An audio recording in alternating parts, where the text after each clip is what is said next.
नमस्कार दोस्तों, मोहित स्टडी आई के सेंटर में आपका स्वागत है।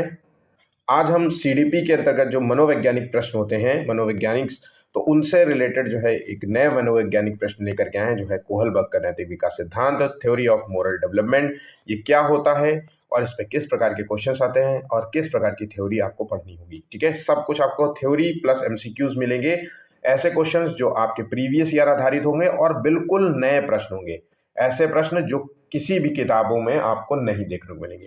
इसलिए वीडियो को आखिर तक जरूर देखिएगा और अगर वीडियो अच्छा लगे तो प्लीज वीडियो को लाइक जरूर कर लेना, कमेंट कर देना, शेयर कर देना और चैनल को सब्सक्राइब नहीं किया तो प्लीज चैनल को भी सब्सक्राइब कर लेना। ठीक, चलिए, हूबहू जैसे पॉइंट्स आपको दिए जा रहे हैं वैसे ही पॉइंट्स आपको भी सिर्फ केवल रट लेने हैं। ठीक है, कोहलबर्ग का जो सिद्धांत है वो व्यक्ति के नैतिक तर्क के विकास को जो है बताता है। मतलब ये सिद्धांत किसके से जुड़ा हुआ है? नैतिक विकास से जुड़ा हुआ है। किसके? व्यक्ति के नैतिक तर्क के विकास के, कि व्यक्ति जो है या बच्चा किस प्रकार से नैतिक तर्क करता है। ध्यान रखिएगा, यहाँ पर नैतिक तर्क है। ठीक है, कोहलबर्ग के अनुसार नैतिकता का विकास जो है वो धीरे धीरे और निर्धारित क्रम में होता है। मतलब हम कह सकते हैं कि कोहलबर्ग ऐसा मानते थे कि नैतिक विकास जो है बच्चे में धीरे धीरे होता है और निर्धारित क्रम में होता है और किसी भी क्रम को हम छोड़ नहीं सकते। ना ये कह सकते हैं कि किसी क्रम को एक क्रम से जो है सीधा तीसरे क्रम में चले जाएं, जंप कर सकते हैं। ठीक है, तो हर एक जो क्रम है वो बनाया है उसी में ही चलना होगा। नैतिक विकास के जो है तीन जो लेवल्स बताए हैं और इसके जो है 6 जो चरण बताए हैं, स्टेजेस बताए हैं। ठीक है, ये बात याद रखिएगा। ये सिद्धांत जो है जीन पियाजे के संज्ञानात्मक विकास के सिद्धांत से प्रेरित है। तो इनका जो सिद्धांत है वो किस मनोवैज्ञानिक से प्रेरित है? तो जीन पियाजे के संज्ञानात्मक विकास से प्रेरित है। लेकिन कोहलबर्ग ने इसे जो है नैतिक निर्णय लेने पर ज्यादा केंद्रित किया है, मोरल रीजनिंग पर आधारित है। ठीक है, बच्चा उच्च चरण तब मतलब उच्च चरण तक तभी पहुंचता है जब उसकी जो है सोचने की क्षमता विकसित होती है। नेक्स्ट पॉइंट है, नैतिक विकास वह प्रक्रिया है जिसके द्वारा लोग सही और गलत के बीच में अंतर करते हैं और लोग दोनों के बीच में तर्क करने में संलग्न होते हैं। ठीक है, पॉइंट बिल्कुल अच्छे से समझ आ रहा होगा। बहुत ही सामान्य और बहुत ही सिंपल जो है भाषा में दिया है। यह सिद्धांत जो है इस बात पर केंद्रित है कि बच्चे जो है नैतिकता और नैतिक तर्क जो है कैसे विकसित करते हैं। तो इसी पर पूरा सिद्धांत टिका हुआ है। कोहलबर्ग का मानना था कि मनुष्य का नैतिक विकास जो है क्रमिक अवस्थाओं से गुजरता है और जहां व्यक्ति जो है नैतिक दुविधाएं, जिसे कहते हैं मोरल डायलेमा, का सामना करते हुए अपनी सोच को विकसित करता है। ठीक है, यह सिद्धांत मुख्य रूप से हेंज डिलेमा या हेंज जो है डायलेमा नामक एक काल्पनिक कहानी पर आधारित है। यह आपसे क्वेश्चन में पूछता है कि जो इनका जो सिद्धांत है वो किस काल्पनिक जो है घटना पर आधारित है? तो हेंज डिलेमा नामक की कहानी पर आधारित है, जिसमें एक व्यक्ति जो है अपनी पत्नी की जान बचाने के लिए दवा चुराने का निर्णय करता है। एक्चुअली होता क्या है कि ये एक प्रेस कॉन्फ्रेंस करते हैं अपनी थ्योरी को समझाने के लिए और उस प्रेस कॉन्फ्रेंस में बताते हैं कि हेंज नामक एक व्यक्ति है जिसकी बीवी जो है बहुत बीमार है और उसके पास पैसे बिल्कुल भी नहीं। वो दुकान जाता है और उससे रिक्वेस्ट करता है कि प्लीज़ जो है मुझे दवा दे दीजिए, मैं बाद में पैसे दे दूंगा। पर दुकानदार जो है वो दवा नहीं देता है, उससे पैसे की डिमांड करता है। फिर वो समझाने का प्रयास करता है कि भाई देखो मेरी बीवी बीमार है, अगर ये दवा नहीं मिली तो आज आज ही नहीं मिली, 2 घंटे 4 घंटे जो भी कहानी मत समझ लो, तो अगर वो मर जाएगी। तो वो फिर भी नहीं देता है। तो अंत में वो सोचता है कि अब मैं जो है दवा जो है चुराने का निर्णय कर दूंगा। ठीक है, अब दवा चुराएगा तो आगे जाकर के कहानियां ऐसे जुड़ती जाएंगी। भाई दवा चुराएगा, ठीक है, फिर उसके बाद पुलिस केस हो जाएगा तो पुलिस पकड़ ले जाएगी, पुलिस पकड़ेगी तो केस होगा। फिर ये सारी इस तरीके से उन्होंने समझाने का पूरा प्रयास किया। टीचर जो है बच्चों में नैतिक विकास जो है चर्चाओं के माध्यम से, कहानियों के माध्यम से और दुविधा उदाहरणों से कर सकते हैं। तो ये क्वेश्चन अक्सर पूछा जाता है कि जो एक टीचर जो है अपने क्लासरूम में बच्चों में नैतिक विकास कैसे करेगा। तो वो क्लास में जो है नैतिक विकास के संदर्भ में जो है चर्चाएं करा सकता है, उसको जो है कुछ कहानियां सुना सकता है। ठीक है, दुविधाओं वाले उदाहरण दे सकता है कि दो चीजों में आपको चुनना पड़े, ऐसी ऐसी सिचुएशन में आपको चुनना पड़े तो आप क्या किस चीज को चुनेंगे, कौन सा आप निर्णय लेंगे। ठीक है, इस सिद्धांत से जो है इस सिद्धांत में नैतिक विकास के जो है 3 स्तर हैं और 6 अवस्थाएं हैं। ठीक है, यह बात रखिएगा। देखिए 3 स्तर है, मतलब जो यहाँ पे 3 स्तर है, प्रत्येक स्तर के अपने 2 स्टेजेस हैं। तो इस प्रकार से कुछ ये स्ट्रक्चर बन जाता है। ठीक, सभी चीज़ों के बारे में आगे पढ़ेंगे। अब स्टेजेस ऑफ मोरल डेवलपमेंट है, ये कुछ एक फिगर दिया हुआ है। तो पहला जो स्टेज दिया गया है उसको देख लेते हैं, प्री कन्वेंशनल लेवल, जो कि 3 से 7 वर्ष की मानी जाती है। फिर दूसरा है कन्वेंशनल लेवल, 8 से जो है 13 वर्ष की मानी जाती है। फिर जो है पोस्ट कन्वेंशनल लेवल, एडल्टहुड में बच्चा चला जाता है, मतलब 14 साल से अधिक का हो गया। तो प्री कन्वेंशनल लेवल में क्या होता है, 2 स्टेजेस होती हैं, सेल्फ इंटरेस्ट वाला और अवॉइड पनिशमेंट। तो पहली जो स्टेज होती है, हम कह सकते हैं कि यहाँ पर जो अवॉइड पनिशमेंट है, ये पहली स्टेज है। फिर दूसरी जो स्टेज है वो है सेल्फ इंटरेस्ट। तीसरी यहाँ पे है गुड बॉय और गुड गर्ल। फिर चौथी है लॉ एंड ऑर्डर मोरालिटी। पांचवा है सोशल कॉन्ट्रैक्ट। और छठवां है यूनिवर्सल प्रिंसिपल। ठीक है, ये 6 के 6 नाम जो हैं, स्टेजेस हैं, ये आपको ऐसे ही याद करने हैं, इंग्लिश में ही याद करने हैं, क्योंकि हिंदी में कई बार टर्म्स जो है शब्दावलियां बदल जाती हैं और आता हुआ क्वेश्चन हम गलत कर जाते हैं। तो प्लीज आप लोग इसको जरूर याद करिएगा इंग्लिश में ही। ठीक है, अब आ जाते हैं इनके चरणों के बारे में। तो देखिए 3 लेवल, 2 चरण, जैसा कि मैंने आपको पहले बताया। तो पहला जो है जिसे कहते हैं प्री कन्वेंशनल लेवल, जो कि है पूर्व परंपरागत जो है नैतिकता। दूसरा है कन्वेंशनल लेवल, जिसे पारंपरिक जो है नैतिकता कहते हैं।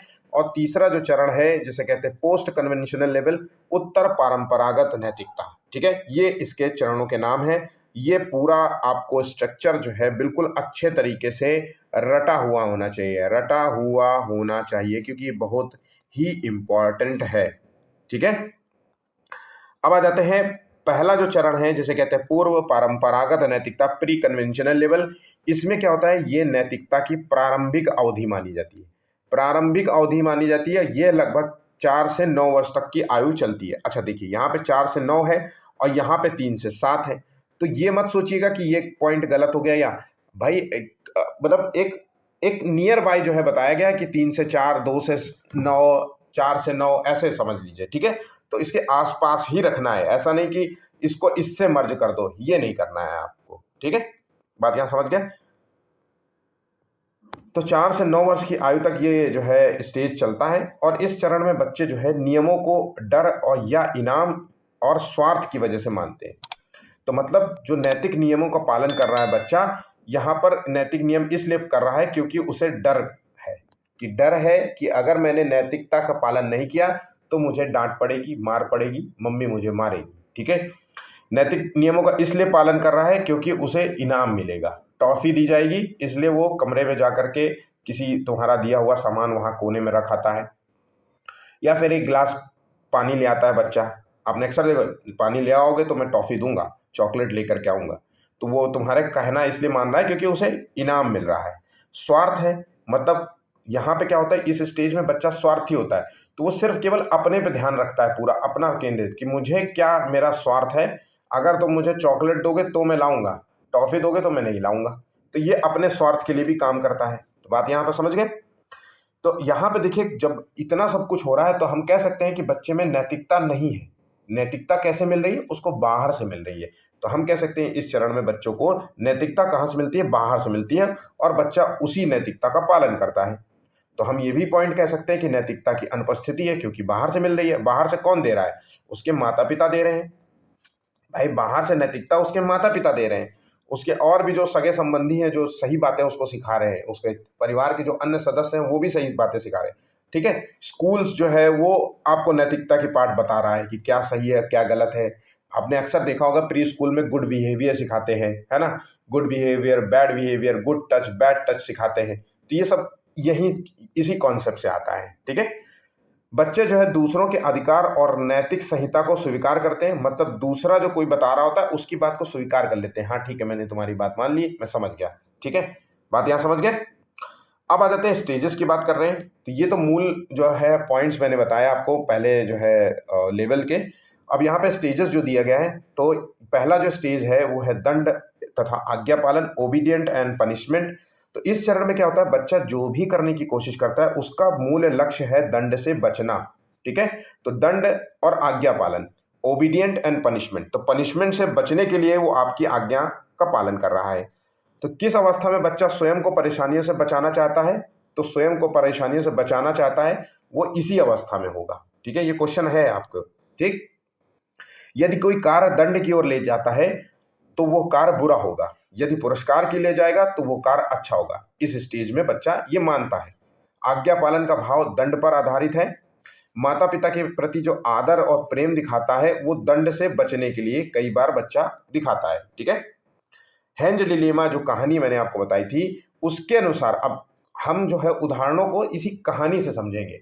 अभी तक किसी ने भी इस तरीके से आपको नहीं समझाने का प्रयास किया होगा पूरे यूट्यूब में, पर मैं आपको कहानी के माध्यम से समझाने का प्रयास कर रहा हूँ कि इस स्टेज में बच्चा कह सकता है कि हेंज को दवा नहीं चुरानी चाहिए क्योंकि उसे पुलिस पकड़ लेगी। तो यहाँ पर हेंज ये नहीं सोच रहा, मतलब बच्चा ये नहीं सोच रहा है कि भाई उसकी पत्नी की जान चली जाएगी, मर जाएगी, इसलिए दवा जो है बहुत ज़्यादा ज़रूरी है। वहाँ पे ये बच्चा ये सोच रहा है कि दंड बहुत इंपॉर्टेंट है, यहाँ पे दंड अगर मिला तो बड़ा वो हो जाएगा, इसलिए दंड से बचने के लिए उसको सही कार्य करना चाहिए।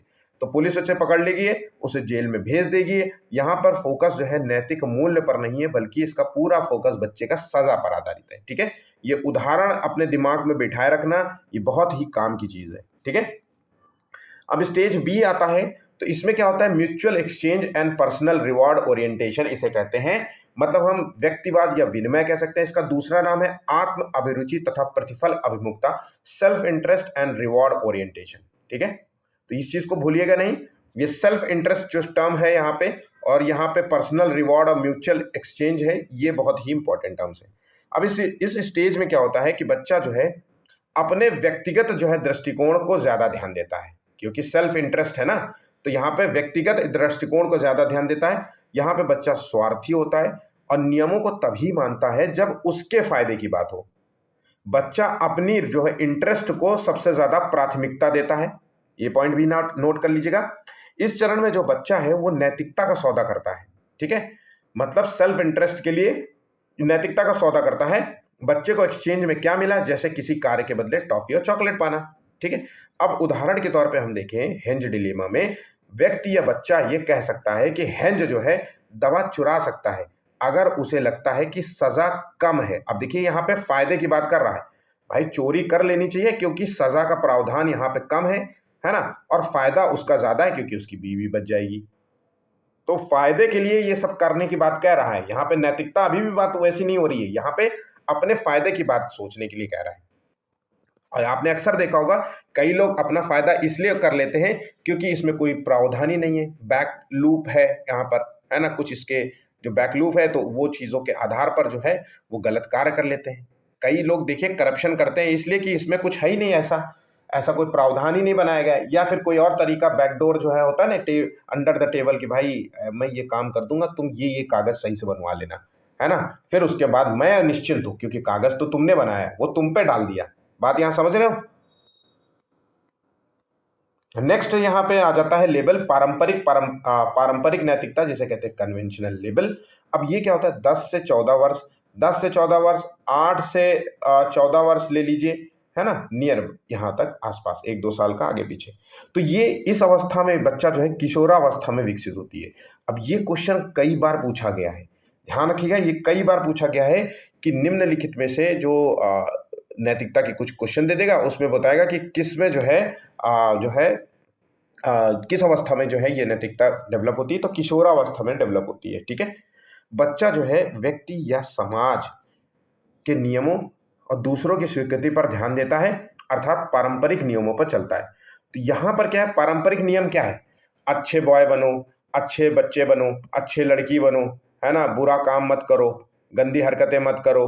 ठीक है, यही सब चीजें जो समाज के बिन जब कोई तुम्हारे घर आए तो नमस्ते करो, किसी के घर जाकर के बक बक बक बक नहीं करते हैं, है ना, किसी का सामान नहीं छूते हैं। तो यहाँ पे देखिए गुड बॉय और गुड गर्ल एटीट्यूड सिखा रहा है। ठीक है, यहाँ पे बच्चा को जो है लॉ एंड ऑर्डर की मोरलिटी सिखा रहे हैं। ठीक है, तो ये पूरे सब नियम तो पारंपरिक है ना, सदियों से चला आ रहा है। ठीक है, बात यहां समझ गए। तो बच्चा जो है सही गलत में अंतर करने के लिए सामाजिक मानदंड और बाहरी अपेक्षाओं पर ज्यादा ध्यान केंद्रित करता है। दूसरे लोग या बड़े लोग जैसा जैसा नैतिक व्यवहार करते हैं, बच्चा उन्हीं को देख करके नैतिक व्यवहार करता है। क्वेश्चन पूछा गया है। ठीक है, सही गलत का चिंतन भी करता है, ऐसा नहीं है कि बड़ों को देखा तो उसी के अनुसार कार्य करने लगेगा, नहीं, सही गलत का इसमें चिंतन भी करता है। अपनी आवश्यकता के साथ साथ दूसरों का भी ध्यान रखता है। जैसे बच्चा चॉकलेट को बांट के खाएगा, दूसरों के घर जाएगा तो जो है दूसरों के सामान को पाने की जिद नहीं करेगा। बात यहाँ समझ गए? तो यहाँ पर जो हो रहा है वो सब जो है समाज के नियमों के दायरे में हो रहा है। गुड बॉय बनने के लिए हो रहा है, गुड गर्ल बनने के लिए हो रहा है। अब यहाँ पे जो है अच्छा व्यवहार और अच्छे संबंध की बात हो रही है। तो देखिए वही स्टेजेस पे आ गए हम। सेम चीज मैंने जो बताई है वो इंटरपर्सनल रिलेशन, आपस में एक दूसरे का क्या रिलेशन है, गुड बॉय और नाइस जो है गर्ल ओरिएंटेशन। तो इस चरण में अच्छा लड़का और अच्छी लड़की के रूप में ये इस चरण को हम संदर्भित करते हैं। व्यक्ति ये सोचता है कि उसे जो है दूसरों की प्रशंसा मिलनी चाहिए, और वो दूसरों की प्रशंसा उसे कैसे मिलेगी इस पर वो पूरा ध्यान लगाए रहता है। अच्छा आचरण इसलिए किया जाता है ताकि लोग उसे अच्छा व्यक्ति समझे, गुड बॉय गुड गर्ल समझे। ठीक है। हिंज डिलेमा की अब कहानी को देख लेते हैं। तो बच्चा कह सकता है कि हिंज को दवा चुराए क्योंकि उसे उसे जो है उसकी जो पत्नी है उसे प्यार करती है, और अच्छा पति ऐसा ही होता है। चोरी कर गलत है क्योंकि लोग उसे बुरा मानेंगे। तो यहाँ पे दो पॉइंट है, एक पति के नजरिए से है कि अच्छा पति वो होता है जो अपनी बीवी की रक्षा करे, अपनी बीवी की जरूरतों को पूरा करे। ठीक है, अच्छा पति तो वही होगा। और चोरी के संदर्भ में बोल रहा है कि भाई चोरी गलत है क्योंकि लोग बुरा मानेंगे, गुड बॉय बैड बॉय। दो पहलू है ना इस सिक्के के, आगे और पीछे। तो वही चीज है, यहाँ पे दोनों पहलुओं को ध्यान रख करके बताया गया है। तो बच्चा दो तरफ हो सकता है, या तो इस तरफ होगा या तो उस तरफ होगा। बात यहां समझ गए? स्टेज बी क्या है? अब यहाँ पे स्टेज कह रहा है कि लॉ एंड ऑर्डर को बनाए रखने के लिए जो है बच्चा नैतिक नियमों को पालन कर रहा है। तो व्यक्ति जो है मानता है कि नियम और कानून सामाजिक व्यवस्था को बनाए रखने के लिए बहुत जरूरी है और उन्हें संरक्षित करने योग्य है। पीढ़ी दर पीढ़ी आगे बढ़ाते रहिए। इस चरण में बच्चे जो है आत्मनिर्भर होते हैं। बच्चे नियम और व्यवस्था के प्रति जवाबदेह होते हैं। जो गलत है वो गलत है, चोरी करना गलत है तो गलत है। मतलब हिंज को दवा नहीं चुरानी चाहिए क्योंकि चोरी कानून के खिलाफ है। तो जो नियम कानून बनाए गए हैं उसको उसी के आधार, लॉ एंड ऑर्डर इसीलिए बनाया गया है ताकि जो है इसी के अनुरूप जो है लोग कार्य कर सके। तो इसे चोरी करना गलत है तो गलत है, ये व्यवस्था के प्रति ज्यादा जवाबदेह होते हैं। अब उत्तर परंपरागत स्तर जो पोस्ट कन्वेंशनल लेवल है, जो कि तीसरा लेवल है, तो इस लेवल में क्या मुख्य बिंदु रहेंगे? तो इस स्तर पर क्या है, व्यक्ति स्वयं नैतिक सिद्धांत बनाता है और उनका पालन करता है। ठीक है। अब यहां पर स्वयं पर आधारित है कि खुद का भी तो कुछ सोच है कि भाई बीवी ज्यादा जरूरी है कि जो कानून। जैसे आप मान लीजिए आपका दोस्त को चोट लग गई हो और आप दौड़े दौड़े जो है गाड़ी में बैठा के भाग रहे हो उसको लेकर के, और आप किसी एक जगह पे आकर के आप ट्रैफिक लाइट में खड़े हो जाते हो। आप देखते हो कि भाई मेरा दोस्त की तबीयत खराब है, मुझे जो है तुरंत हॉस्पिटल लेके जाना है। ठीक है। तो आप नैतिक नियमों के तहत आप क्या सोशल जो है जो बनाए हुए जो कानून है उसका पालन करेंगे कि रेड लाइट जंप करते हुए निकल जाएंगे? तो यहाँ पे इसी चीज के तो स्वयं के नैतिक सिद्धांत भी है कुछ। तो नैतिकता जो है सार्वभौमिक सिद्धांत, न्याय और मानवाधिकारों पर आधारित होती है। व्यक्ति जो होता है वो कानून से ऊपर उठकर सोचता है, और अगर कानून जो है अन्यायी है तो उसे चुनौती देता है। मतलब ऐसी सिचुएशन में अगर कोई कहे कि कानून का पालन करना चाहिए तो इसका मतलब है कि वो अन्यायी कानून है और उसी को चुनौती देता है। ठीक है। कई बार आपने अक्सर देखा होगा कि कानून के खिलाफ लोग खड़े हो जाते हैं, ठीक है, और आवाज उठाते हैं। तो व्यक्ति जो है समाज के दृष्टिकोण से यहां पर बच्चा ऊपर चला गया है। इस चरण में आकर के व्यक्ति सभी व्यक्तियों के दृष्टिकोण को अपनाने का प्रयास करता है। मतलब तुम्हारा पॉइंट भी सुनूंगा, तुम्हारा पॉइंट भी सुनूंगा, अपना पॉइंट कुछ थोपूंगा नहीं। ठीक है, बात यहां समझ गए? यहां व्यक्ति जो है अपनी जो है नैतिक सोच विकसित करता है। नैतिकता का सबसे उच्चतम स्तर होता है और आंतरिक कारणों से। अब यहां पे दो पॉइंट जो है बहुत इंपॉर्टेंट है। तो नैतिकता का सबसे उच्चतम स्तर कहां पर होता है? ये लेवल 3 में होता है। ठीक है। और नैतिकता आंतरिक कारणों से निर्धारित होती है, मतलब उसके अंदर से आवाज आ रही है, सेल्फ मतलब खुद से। यहां पे हम कह सकते हैं कि स्वयं के इंटरेस्ट से ये चीज कह रहा है कि हाँ मेरा इंटरेस्ट ये कहता है कि ये चीज जो है होनी चाहिए, है ना। तो नैतिकता जो मिल रही है वो अंदर से आ रही है, बाहर से कोई बोल नहीं रहा है उसको। इसलिए यहां पे कहा गया कि नैतिकता जो है आंतरिक कारणों से निर्धारित होती है। अब स्टेजेस के बारे में पढ़ लेते हैं। तो सामाजिक अनुबंध अभिविन्यास, सोशल कॉन्ट्रैक्ट ओरिएंटेशन, एक एक पॉइंट देख लेते हैं। तो व्यक्ति मानता है कि कानून जो है समाज की भलाई के लिए बने हैं, परंतु यदि कोई नियम अन्यायपूर्ण है तो उसे बदला जा सकता है। यही चीज पहले वाले सिचुएशन में जहां पे लॉ एंड ऑर्डर की बात कर रहा था, वहां पे बच्चा लॉ एंड ऑर्डर को बदलने की बात नहीं कर रहा था, लेकिन अब इस स्टेज में लॉ एंड ऑर्डर को बदलने की भी बात कर रहा है कि मतलब अगर लॉ एंड ऑर्डर गलत है, ऐसे कानून गलत है जो दूसरों को जो है नुकसान भी पहुंचा रहे हो, तो इनको जो है बदल देना चाहिए। नैतिकता जो है मानव अधिकारों और सामाजिक कल्याण पर आधारित है, ये क्वेश्चन आपसे पूछ सकता है। ठीक है, इस चरण में बच्चा ऐसे नियमों को खारिज करने का प्रयास करता है जो सामाजिक रूप से गलत है। जैसे हेंज दवा चुरा लेना चाहिए क्योंकि जीवन का अधिकार संपत्ति के अधिकार से ऊपर है। अब कानून इस संदर्भ में बदलने चाहिए अगर वे अन्यायी है। ठीक है, तो आपने अक्सर देखा होगा जीवन का अधिकार सबसे ज्यादा जरूरी है संपत्ति के अधिकार से। अगर किसी की संपत्ति को चोट पहुंच रही है लेकिन वहां पे जीवन ज्यादा इंपॉर्टेंट है, तो वो जीवन बचाने पर कार्य केंद्रित होगा। ठीक है, अब आ जाते हैं अगला स्टेज यहां पर है सार्वभौमिक नैतिक सिद्धांत, यूनिवर्सल इथिकल प्रिंसिपल। क्या होता है? तो ये जो होता है ये उच्चतम अवस्था होती है, ये सबसे पीक वाला फॉर्म है जहां पर व्यक्ति आचरण, जो व्यक्ति का आचरण होता है, बच्चे का जो आचरण होता है, बच्चा क्या अब तो एडल्ट हो गया है, तो व्यक्ति का जो आचरण है वो सत्य, न्याय, समानता, मानवाधिकार जैसे उच्च नैतिक सिद्धांतों पर आधारित होता है। वो इन सिद्धांतों के लिए कानून या समाज की निंदा की परवाह नहीं करता है। अगर हम आज के प्रैक्टिकल को देखें तो एक सर्वे ये कहता है कि इस जो सिद्धांत पर कार्य करने वाले इस 140 करोड़ में लाख लोग भी नहीं मिलेंगे। ठीक है, जो अपनी जान की बाजी लगा दें। ठीक है, इतना है। तो इस सिद्धांत पर काम करने वाले बहुत कम लोग होते हैं, इस सिद्धांत पर पहुंचने वाले भी बहुत कम लोग होते हैं। ठीक है, महात्मा गांधी ने अन्यायपूर्ण कानून के खिलाफ सत्याग्रह किया और ये छठे जो है स्तर का उदाहरण है। जैसे अभी हाल ही में नीट एग्जाम को लेकर के प्रोटेस्ट हुआ था जेनजीज के द्वारा, तो देखिए कितना जो है बर्बरता पुलिस द्वारा की गई। तो उस पर भी आपको ध्यान देना है कि ये सिद्धांत मतलब चाहे कितना भी खिलाफ कानून हो जाए, आप लड़ेंगे और वो चीज जो आपकी डिमांड है, जो सही डिमांड है ना, वो हो के रहेगी। ठीक है, तो वो इसी तरीके से तो आज का जनजी आंदोलन जो है मैं महात्मा गांधी से जो है कंपेयर कर रहा हूं। ठीक है, इस चरण में बच्चा जो है सबका भला देखता है तथा अपने जीवन की जो है परवाह किए बिना दूसरों का भला करता है, जैसा कि आंदोलन में आपने देखा। तो इस चरण में बच्चे जो है ऐसे नियमों का चयन करते हैं जो शाश्वत जो है सत्य होते हैं, मतलब यूनिवर्सल सत्य है। अरे भाई सत्य है तो सत्य है, चोरी करना गलत है तो गलत है।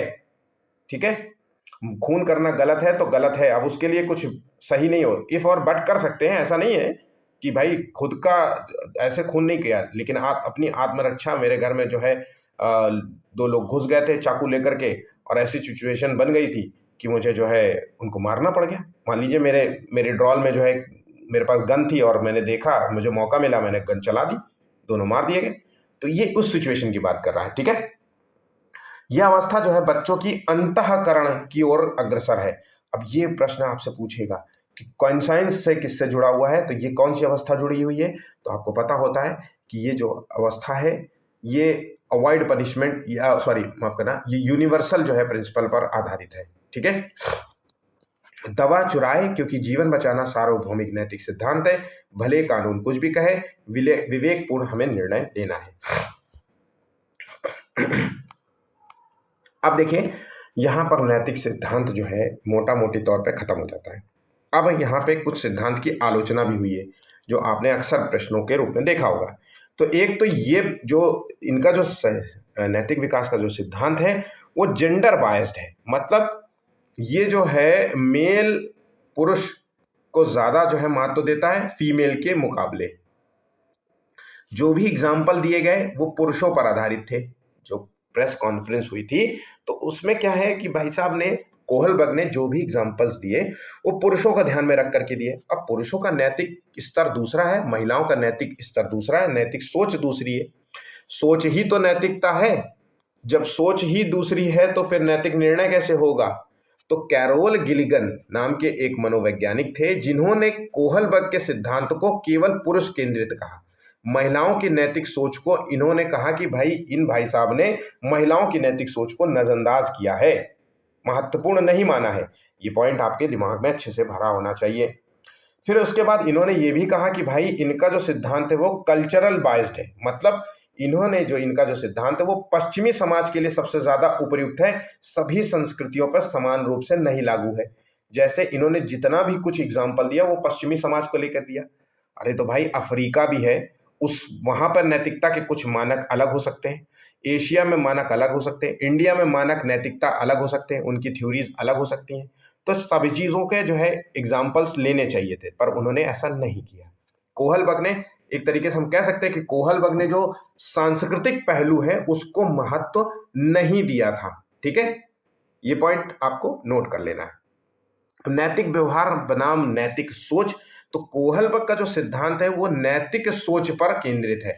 ठीक है, यानी व्यक्ति क्या सही है इस बारे में कैसे सोचता है, नैतिक तर्क पर जो है ज्यादा ध्यान नहीं दिया। मतलब व्यक्ति का नैतिक तर्क हमेशा वास्तविक और नैतिक व्यवहार को नहीं दर्शाता है। ठीक है, पॉइंट समझ गए।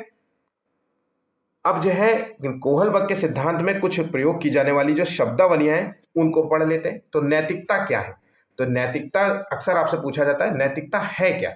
तो नैतिकता किसी व्यक्ति को किसी स्थिति में व्यवहार करने के तरीके को परिभाषित करती है। नैतिकता की अवधारणा एक समाज की संस्कृति और धर्म पर आधारित होती है। ठीक है, समाज पर, संस्कृति पर, धर्म पर आधारित होती है।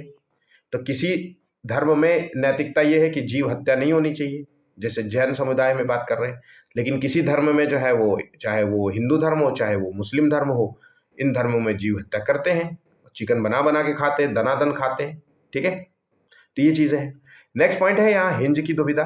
तो हिंज डायलेमा क्या है, तो व्यक्ति, इसमें क्या है, एक व्यक्ति की बीमार पत्नी बीमार होती है और वो दवा नहीं खरीद पाता, तो क्या उसे चोरी करनी चाहिए या नहीं।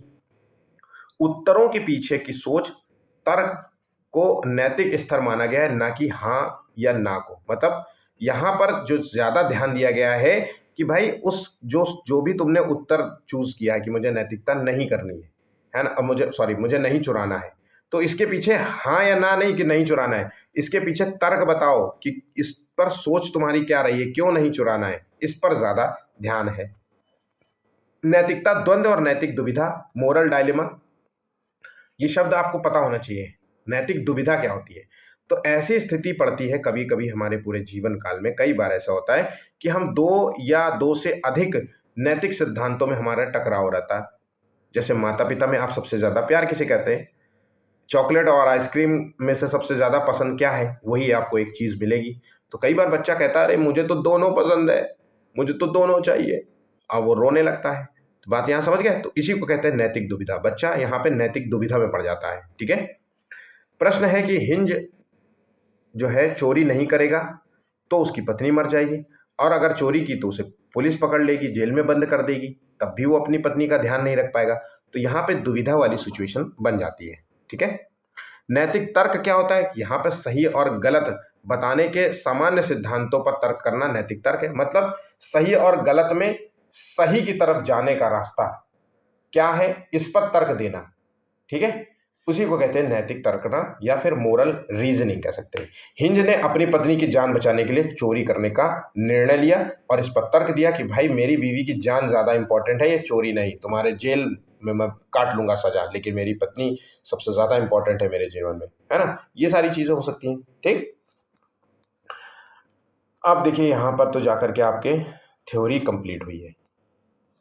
अब आइए प्रश्नों को सॉल्व करते हैं।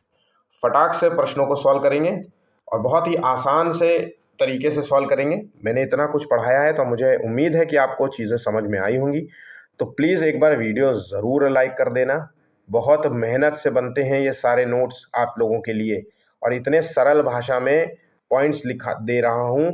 और एक एक पॉइंट्स ये ऐसा भी नहीं है कि ये पॉइंट्स एग्जाम में पूछे गए पॉइंट्स होते हैं, जो टीचिंग एग्जाम्स में आपके क्वेश्चंस पूछे गए हैं। ठीक है, अब आ जाते हैं पहला क्वेश्चन। कोहलबर्ग के अनुसार नैतिक विकास मुख्य रूप से किस पर निर्भर करता है। तो देखिए नैतिक विकास जो है किस पर निर्भर है, सामाजिक परिवेश पर, या फिर धार्मिक विश्वास पर, या बच्चे की संज्ञानात्मक परिपक्वता पर, मैच्योरिटी पर, या फिर व्यक्ति के शारीरिक विकास पर। तो यहाँ पर सारा खेल टिका है बच्चे की मैच्योरिटी पर। जिस उम्र में होगा उस उम्र में के रिगार्डिंग जो है वो अपने नैतिक निर्णय लेगा। पहली सिचुएशन में वो दंड से बचने के लिए निर्णय लेता है, दूसरे सिचुएशन में लॉ एंड ऑर्डर को मानने के लिए निर्णय लेता है, तीसरे सिचुएशन में लॉ एंड ऑर्डर को बदलने का भी प्रयास करता है। तो यहाँ पे जो संज्ञानात्मक परिपक्वता है उस पर ज्यादा ध्यान दिया गया है। ठीक है, अब आ जाते हैं अगले क्वेश्चन की ओर।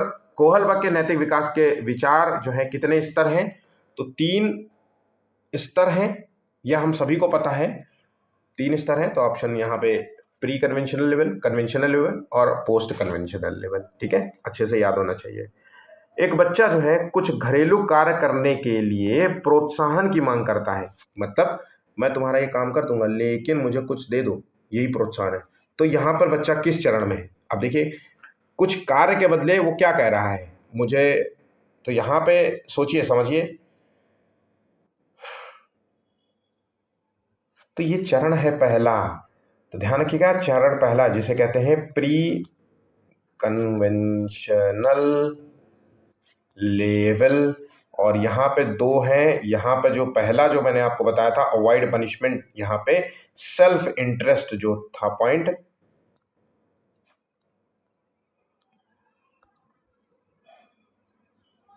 ठीक है, तो इस पॉइंट को ध्यान रखना। ठीक है, चलो। कोहलबर्ग के अनुसार किस अवस्था में नैतिकता बाहरी कारणों द्वारा निर्धारित होती है? तो नैतिकता बाहर से मिल रही है, तो ये पूर्व पारंपरिक स्तर है, प्री कन्वेंशनल लेवल है। ठीक है, एक बच्चा तर्क प्रस्तुत करता है, आप यह मेरे लिए करें और मैं वह आपके लिए करूंगा। ठीक है, तो ये वो जो है, ये बच्चा जो है कोहलबर्ग की नैतिक तर्कणा के जो है किस अवस्था के अंतर्गत आएगा? अब देखिए, आप मेरे लिए ये कर दें और मैं आपके लिए ये कर दूंगा। तो यहां पर जो है, यहां पर क्या है? सामाजिक अनुबंधन अभिविन्यास है।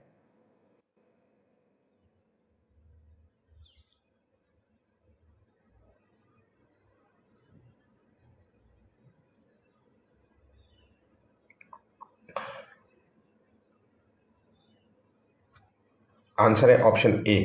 ठीक है, ऑप्शन ए। नेक्स्ट, कोहलबर्ग के अनुसार अच्छा लड़का अच्छा लड़की अभिविन्यास किसके, मतलब किस लेवल में आता है?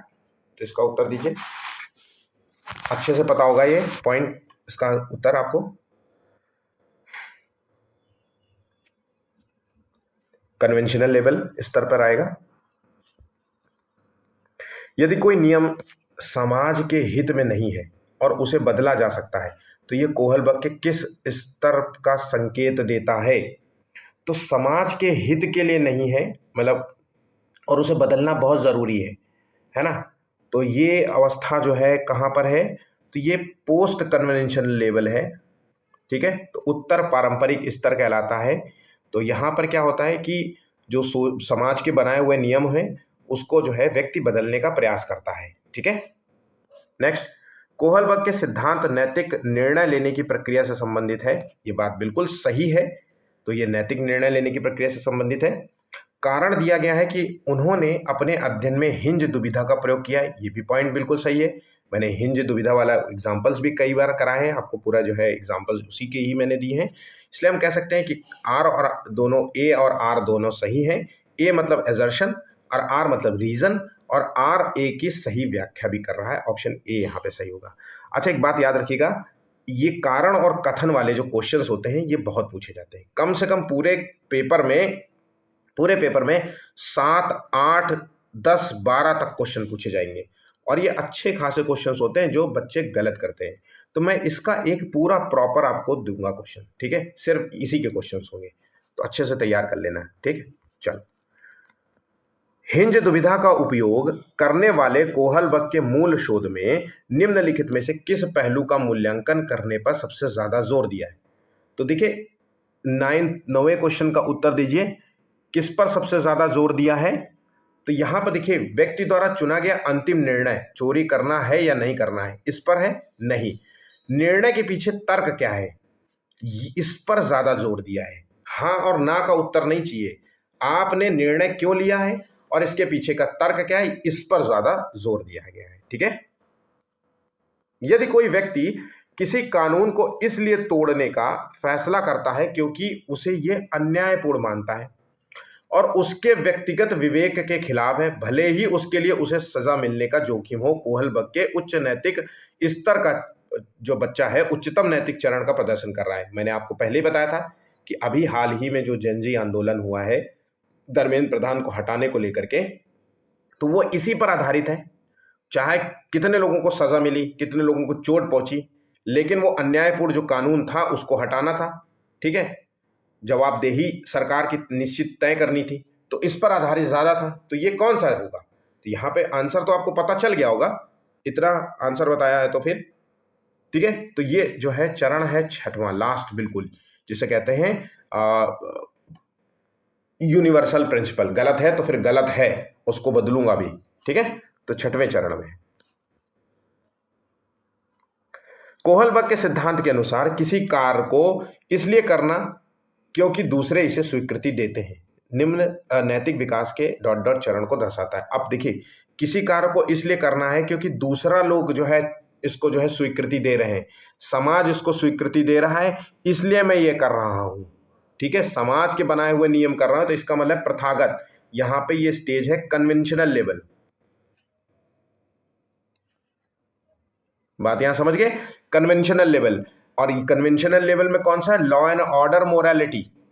ठीक है, कोहलबर्ग ने किस मानववैज्ञानिक के सिद्धांत को आगे बढ़ाया, तो ये तो आपको पहले ही पढ़ा दिया था, पियाजे के सिद्धांत से संबंधित है इनका। ठीक है, लॉरेंस कोहलबर्ग ने बच्चों के नैतिक विकास का अध्ययन करने के लिए किस विधि का प्रयोग किया है, तो यहां पर देखिए, खेल के दौरान बच्चों का अवलोकन किया था कि प्रायोगिक जो है विधि का प्रयोग किया था, या फिर मात्रात्मक शोध कार्य किया था, या फिर बच्चों के सामने नैतिक दुविधाएं दी और रखा और अनुक्रियाओं की जो है समालोचना किया। तो देखिए आंसर आपको मिल गया होगा, ऑप्शन यहाँ पे डी उत्तर सही होगा, ऑप्शन डी। ठीक है, नेक्स्ट प्रश्न देखते हैं। कथन दिया गया है और कारण दिया गया है, उसको पढ़ते हैं। तो कथन यहाँ पे बता रहा है कि कोहलबर्ग के अनुसार नैतिक विकास का आधार जो है व्यक्ति का संज्ञानात्मक विकास है। तो ये बात बिल्कुल सही है, व्यक्ति का संज्ञानात्मक विकास है, व्यक्ति के संज्ञानात्मक जो परिपक्वता है उस पर पूरा टिका हुआ है ये मामला। ठीक है, उसके बाद देखिए, संज्ञानात्मक विकास जितना अधिक होगा, वैतिक जो बच्चा होगा वो नैतिक निर्णय लेने की क्षमता भी उसकी उतनी ही अच्छी होगी, नैतिक निर्णय सही से ले पाएगा, उसमें अपना डिसीजन ले पाएगा कि, है ना। तो यहाँ पे जो दोनों पॉइंट है ये सही है और व्याख्या भी सही है, तो आंसर है ऑप्शन ए। नेक्स्ट क्वेश्चन है, कैरोल गिलिगन द्वारा, भाई साहब यही इकलौते भाई साहब हैं जिन्होंने इनके जो है सिद्धांत की आलोचना करी थी, और आलोचना और भी लोगों ने की होगी, ऐसा नहीं है, मैं ये बिल्कुल नहीं कह रहा, लेकिन सीटेट में और टीचिंग एग्जाम में भाई साहब इन्हीं का नाम केवल आया है, तो आप इन्हीं का नाम पढ़ लीजिए। मैंने कई कोशिश करी थी कि और कुछ लोगों के नाम मुझे मिल जाएं जिन्होंने इन सिद्धांत, तो मैंने इसके लिए बहुत पढ़ा, मतलब मैं सच बता रहा हूँ, एक दिन तो मेरा कोहलबर्ग में पूरा चला गया, पूरा टाइम मैं इसमें बहुत सारे ऐसे छोटे छोटे फैक्ट्स ढूंढने की कोशिश कर रहा था जो परीक्षा की दृष्टि में बहुत इंपॉर्टेंट हो, लेकिन जितना हो सका मैंने उतना पॉइंट्स आपको दे दिया। तो 15वें प्रश्न का देखिए उत्तर क्या है, प्राथमिक आलोचना इस आधार पर की गई थी क्योंकि ये जो है पुरुष के पक्ष में ज्यादा जो है ये सिद्धांत पक्षपाती था और महिलाओं के जो है संदर्भ में जो है वो नहीं था। ठीक है, तो इन्होंने तर्क दिया ये सिद्धांत पुरुषों के पक्ष में पक्षपाती है क्योंकि इसमें जो है देखभाल की अपेक्षा न्याय पर अधिक जोर दिया गया है। तो यहाँ पे चरणों को लागू, यहाँ पे कोहलबर्ग, यहाँ पे दिया है असहमत थी, ऑप्शन यहाँ पे आपको बी ही उत्तर लगाना है। ठीक है, 16वां प्रश्न है, कोहलबर्ग के अनुसार सही और गलत के बारे में सही गलत के बारे में निर्णय लेने के शामिल जो है चिंतन प्रक्रिया को कहा जाता है। तो सही और गलत के बारे में जो निर्णय लेता है उसे हम नैतिक तर्क कहते हैं भाई, क्योंकि उसमें बताएगा भी कि मैंने ये सही और गलत में से सही को क्यों चुना या गलत को क्यों चुना, जो आपको गलत लग रहा है मुझे वो सही लग रहा है, और इसके पीछे मेरा विचार और मेरा जो तर्क है वो ये है। ठीक है, कोहलबर्ग के अनुसार शिक्षक जो है बच्चों में नैतिक मूल्यों का विकास कर सकता है। कैसे कर सकता है, धार्मिक शिक्षा दे करके, या फिर व्यवहार के स्पष्ट नियम बना करके कि भैया ऐसे ही व्यवहार करना है, या नैतिक मुद्दों पर आधारित चर्चाओं में बच्चों को शामिल करके। तो आंसर है option C. Next, Carol Gilligan द्वारा कोहलबर्ग के सिद्धांत की आलोचना का मुख्य आधार क्या है, तो देखिए यहां पर वही फिर से मैंने दे दिया, ठीक है। आपको पता चल गया पुरुषों के अनुभवों को ज़्यादा आधारित है, महिलाओं के जो है अनुभव को जो है उपेक्षा करता है। उपेक्षा और अपेक्षा दो टर्म्स हैं, ध्यान रखना। अपेक्षा और उपेक्षा में अक्सर बच्चे, उपेक्षा करना मतलब नजरअंदाज कर देना, ठीक है। तो याद रखना अपेक्षा और उपेक्षा में अंतर समझना। तो ये उपेक्षा जो है निगेटिव टर्म्स में यूज होता है और अपेक्षा जो है पॉजिटिव टर्म्स में यूज होता है। महाभारत के पात्र गुरु द्रोणाचार्य, अब ये क्वेश्चन मेरा बनाया हुआ क्वेश्चन है, आप इस क्वेश्चन को सॉल्व करके देखिए और उत्तर देने का प्रयास करिएगा, ठीक है। मैं थोड़ा समय दूंगा आपको। तो महाभारत के पात्र जो गुरु द्रोणाचार्य हैं, जो अपने शिष्य अर्जुन के प्रति विशेष स्नेह रखते थे, लेकिन फिर भी जो है पांडवों की तरफ से न लड़ करके कौरवों की तरफ से युद्ध लड़ने के लिए अपना धर्म निभाया। उनकी नैतिक स्थिति को कोहलबर्ग किस चरण में अच्छे ढंग से रखा जा सकता है? अब देखिए, कोहलबर्ग ने ये एग्जाम्पल तो नहीं दिया होगा, लेकिन मैंने जो है ये एग्जाम्पल आपको दिया है। अब आप सोचिए कि किस स्थिति की वजह से ऐसा होगा कि वो कौरवों से भाई, जबकि प्रेम अर्जुन से था, इतना ज्यादा घनिष्ठ था, और कौरवों से युद्ध लड़ने लगे, पांडवों की तरफ से नहीं लड़े। तो 19वें प्रश्न का उत्तर देने का प्रयास करिए आप लोग, या फिर वो कटप्पा वाली कहानी आपको याद हो, कटप्पा ने बाहुबली को क्यों मारा? तो क्यों मारा था? सोचो, थोड़ा और सोचो।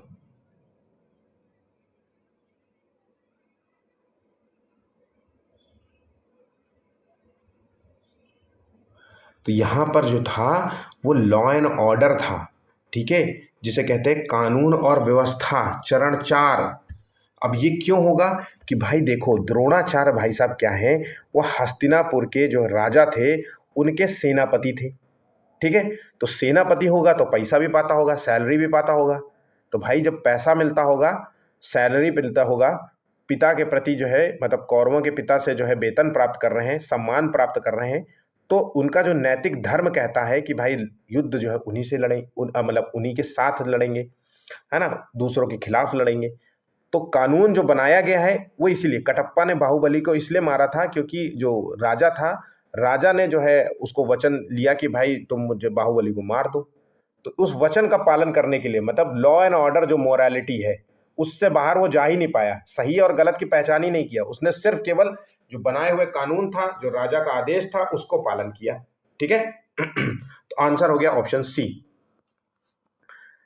कितने लोगों ने, अच्छा एक ईमानदारी से पहले बताना, कितने लोगों ने इस प्रश्न का उत्तर सही दिया था? ठीक है, सही सही बताना, ठीक है, बस जवाब जरूर देना। नेक्स्ट क्वेश्चन है, कोहलबर्ग के द्वारा प्रस्तावित निम्नलिखित चरणों में से प्राथमिक विद्यालयों के बच्चे किन चरणों का अनुसरण करते हैं? तो प्राथमिक विद्यालय, तो आज्ञा पालन और दंड उन्मुखी जो है करण, ये तो आपको पता ही चल गया होगा। 20वें प्रश्न का उत्तर क्या होगा? और वैयक्तिक विनिमय, जहां पर हम कहते हैं कि बच्चा सेल्फ इंटरेस्ट के नाम पर जो है कार्य करता है, ठीक है। तो आंसर हो गया ऑप्शन ए और बी सही है। अच्छे अंतः वैयक्तिक संबंध, सामाजिक अनुबंध, ये तो यहाँ पे आंसर है ऑप्शन ए, क्योंकि प्राथमिक चरण जो विद्यालय में होगा वो भाई 6 साल का बच्चा है, और जो प्री कन्वेंशनल लेवल स्टेज है वो ऑलरेडी 3 से 8 वर्ष तक की मानी जाती है। हम इसको 8 वर्ष भी कर देते तो भी हम उस स्टेज में रहेगा, या 10 वर्ष भी कर सकते हैं, ठीक। सार्वभौमिक नैतिक सिद्धांत उन्मुखता में व्यक्ति का आचरण सत्य, न्याय और समानता पर आधारित होता है, ये बात बिल्कुल सही है, ठीक है। और ये बिल्कुल आखिरी वाला स्टेज है, बात समझे ना, जिसे कहते हैं यूनिवर्सल प्रिंसिपल। यह नैतिक विकास का सबसे उच्चतम स्तर है। तो दोनों ही पॉइंट सही हो गए, ऑप्शन ए, ठीक है। चलो 22वां प्रश्न, कोहलबर्ग के जो है किस अवस्था में बच्चों की जो सोच होती है वो अंतःकरण की ओर अग्रसर हो जाती है? अंतःकरण की ओर अग्रसर हो जाती है मतलब इनर जो है मोरल सेंस पर डेवलप होती है, ठीक है। यहां पर बच्चा जो है नैतिक सिद्धांत, अंतर आत्मा की आवाज सुनता है, कंसाइंस की बात कर रहे हैं। तो यहां पर जो अंतर आत्मा की आवाज कहां पर आती है? तो ये जो आती है ये पोस्ट कन्वेंशनल लेवल में आती है कि नहीं?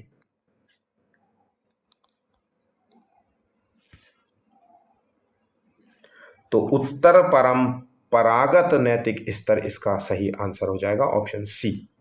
तो कुछ इस प्रकार के क्वेश्चंस आपके पूरे एग्जाम्स में आएंगे। बिल्कुल प्रश्नों का सार है, निचोड़ है, अच्छे तरीके से तैयार कर लिया होगा तो यकीन मानिए कोहल वर्ग से गलत नहीं होने वाला कोई क्वेश्चन। तो प्लीज वीडियो को लाइक जरूर कर लीजिएगा, ठीक है, सब्सक्राइब कर लेना। धन्यवाद।